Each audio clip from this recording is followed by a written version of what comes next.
Why, hello. This right here is a new Kizer. I actually didn't know that it was a new one. I just kind of stumbled across it, thought it looked super interesting, and then ordered it. And then accidentally canceled, and then reordered it in the G10 instead of the micarta. Oh well, but I still like it, and I'll probably pick the other one up sometime a little bit later down the line. So this has a incredibly Italian name called the Grazioso. As you can see here, this is a manganese design. It's using N690 steel, which Kizer has been using for some of their, kind of mid-range knives. They don't consider this to be a Vanguard series, which is interesting because I would probably assume that it would be kind of in there with that type of steel and this being G10 and whatnot. But yeah, you can see this has black G10 and it's very grippy. Like Spyderco peel ply sort of grippy there, but we do have some contours going on. We have a copper bolster on this one. The micarta one has brass here, but yeah. And we have a nice tumbly finish going on there, as well as brass or copper, in this case, for the backspacer going on there, which is pretty cool. We got this nice flipper tab. It's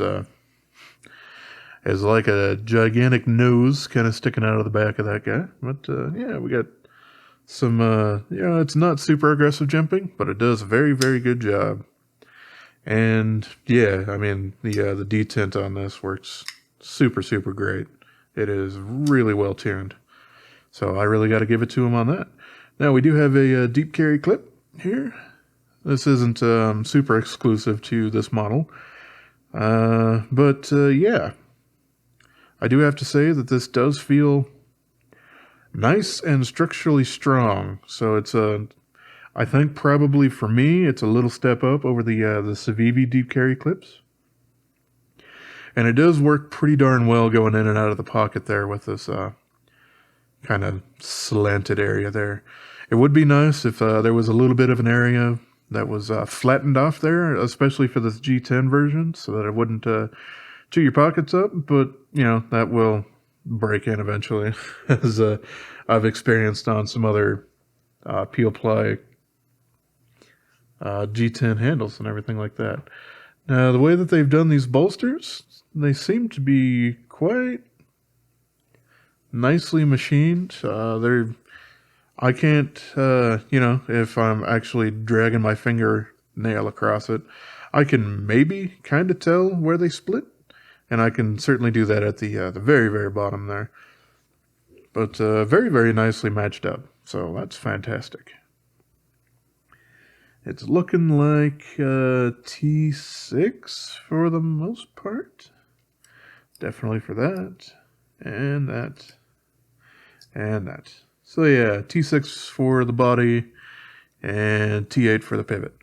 I haven't opened this yet, but I would certainly like to. But before I do that, I want to do a little bit of measurements here. And first up is going to be important for a lot of people, and that's the weight on this guy. This guy ain't joking around. Maybe not the exact words that I used myself, but we're trying to be a little more PG here. And yeah, this is almost 4.5 ounces here. 130.5 grams. That's quite a bit. And as you can see, I mean, the copper that we have here, yeah, we do have as some bolster onlays as well as that, but it's still mostly a steel liner lock knife. Blade is nicely protected in there, and the blade tip is also very, very nicely protected there. So cool. All right. Let's get some measurements. What about blade stock thickness? Nice. We got 3 millimeters, so fairly slicey. Let's see, we have basically like a high saber grind on there. I might have some fingerprints and tape glue on there because, I've just been using it. And we do have a little bit of a harpoon-ish kind of thing there. I would usually consider a harpoon to be out on the last third. This is basically works as a giant thumb ramp. And yeah, all that jimping there is fantastic. So, all right. But if we swap over to inches here, and it's fairly thin, just a little bit thinner than paramilitary 2, which is just a smidge over half an inch there. All right, and of course, blade length.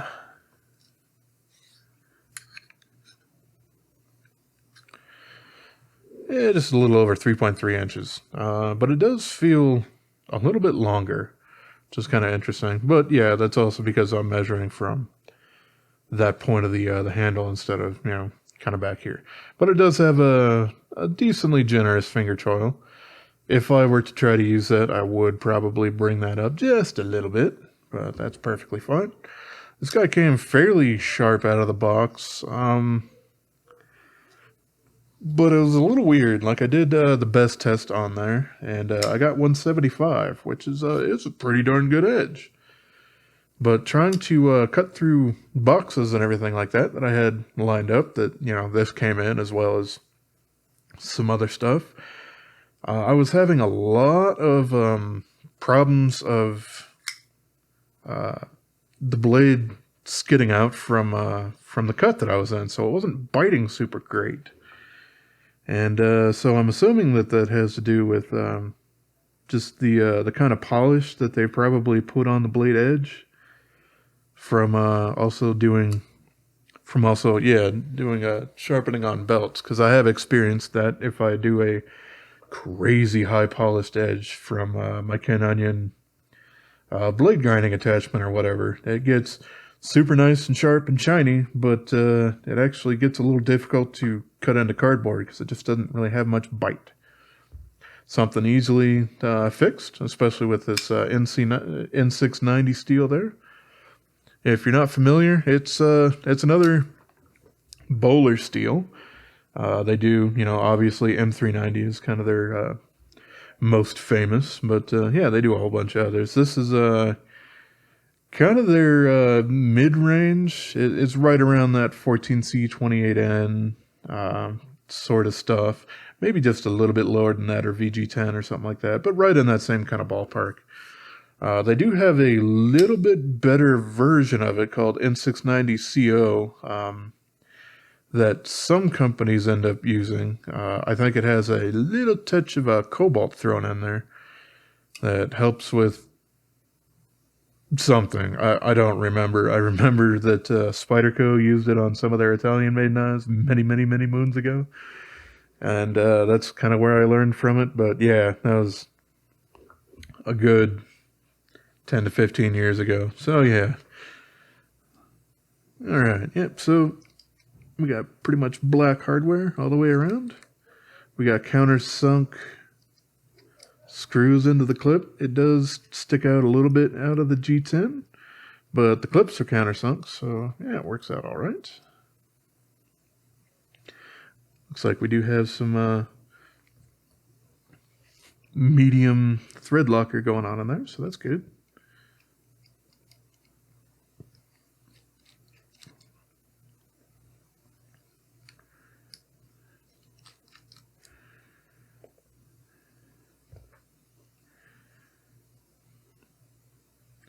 Probably don't need to take this little tiny one out here, but you know what?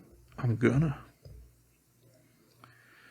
Mostly because I also do want to end up testing just from taking it apart and whatnot. Just how durable all of these materials are in here. Because, yeah, that has a point of contention with a lot of manufacturers, is some of them use some subpar hardware. So, yeah. So, okay, that's a pretty interesting way to end up tying on that G10 to the little copper bolster here. Looks like it does a pretty good job there. It's a little scuffed up underneath there, but, unless you're looking at the knife with a jeweler's loop or something like that and disassembling it, you're not going to have any problems there. All right, didn't have any problems there. I don't see any thread locker on the pivot, which I'm cool with because I can add it after the fact. Let's see, it looks like we do have an internal blade pin there.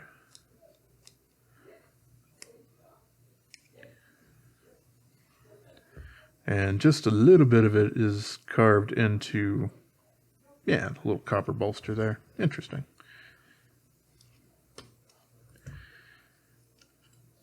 All right, so yeah, we do have skeletonization going on both sides. We got really creative with the small holes up top there, so that works out pretty well.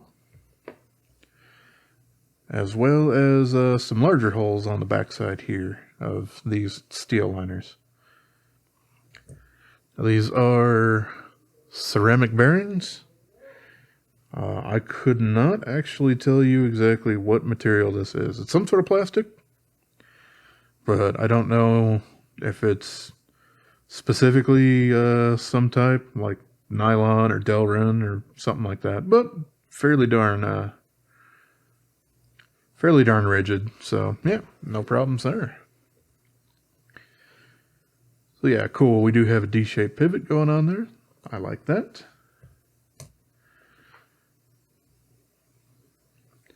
And yeah, this is actually interesting. So the liner lock side here doesn't have a D-shaped pivot, but the D-shaped pivot is continuous through the whole way. I really like how that's done. I do wish that a lot of other manufacturers would go along with that. That way it's easy for you to put it in there, it's set up in the correct area, and then this side here easily sits on there. You still have all the benefits of the D-shaped pivot, but not any kind of fiddly things trying to put the liner lock back on. So yeah, neat. While I'm in here, I should go ahead and give her a little clean up.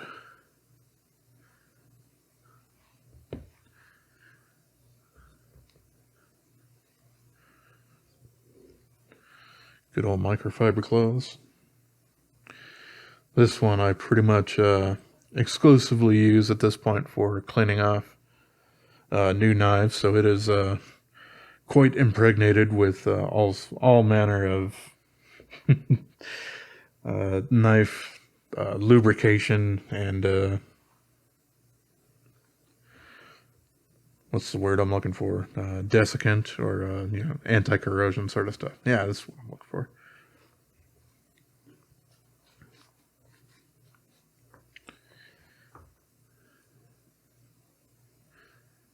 Yeah, also another little interesting thing there is that the G10 on that actually fits in and goes through a bit of the copper there. It's not just sitting on top of it. Pretty interesting. Overall, I do like how this thing is coming together.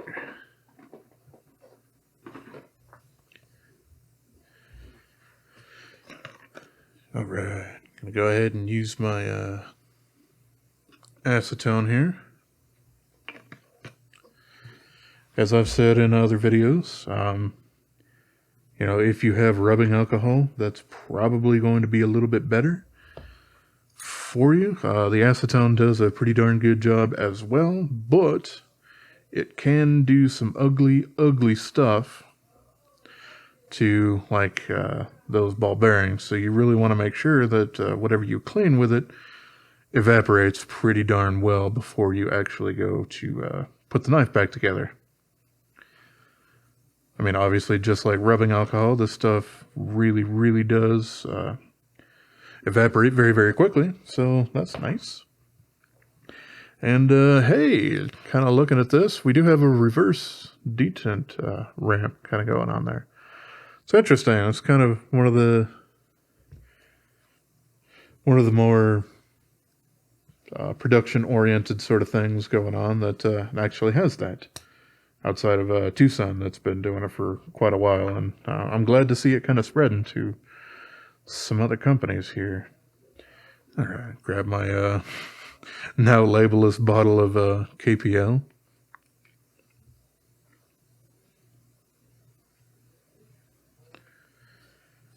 Toss the bearing down. Rotate that a little bit. And whoa, that's a whole lot was on the tip on that.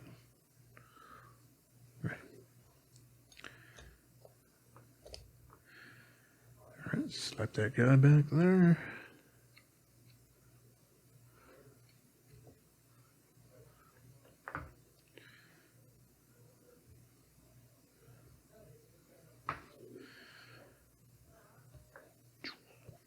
Alright.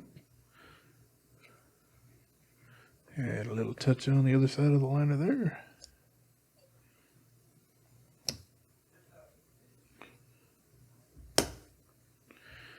There we go. Nice.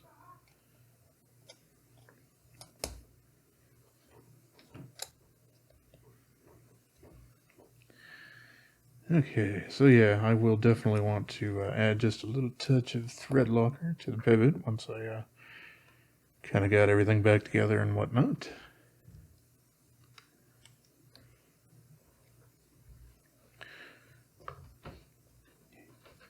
Where's the little tiny guy? There he is.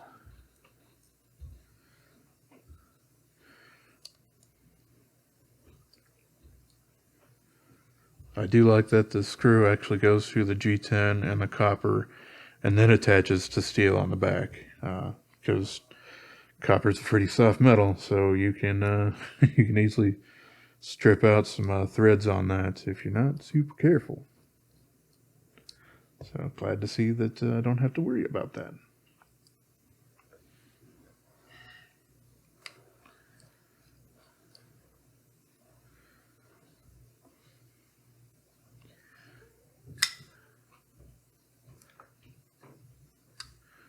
Let's see, I might have that just a little snugger than I probably need.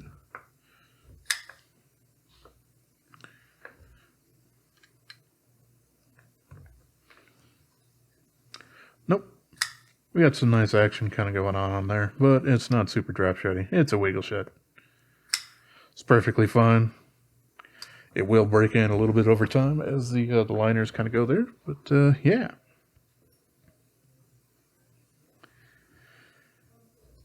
I am certainly liking this design.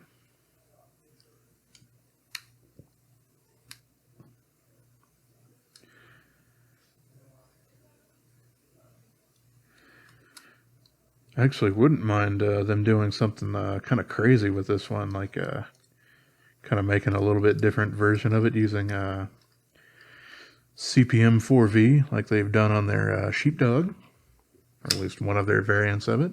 That would be super cool, but yeah, it does have a little bit of a recurve kind of going on here. It's very subtle, but certainly there. It does try to keep you into your cut as long as you're way back here, which you do have a lot of power to be able to get behind on that. But like I was saying, out of the box, the blade here is a little slippery going through some materials like cardboard. So, yep, super easy for me to fix up. And yeah, I will probably try to pick up the micarta and brass variant of this sometime soon, I guess. I don't know. I've seen that they're sold out in quite a few places at the moment. So, all right. Yep, that was a fun little video. I like this guy quite a bit. Yeah. Once again, I suppose, here at the end of the video, it's the Kizer Grazioso. And I don't know what that means, but it very much sounds Italian. That's why I got this whole thing kind of going on. All right. Well, that was fun. So, yeah, as always, I appreciate y'all for watching. Have yourself a wonderful rest of your day, yo. And this is great.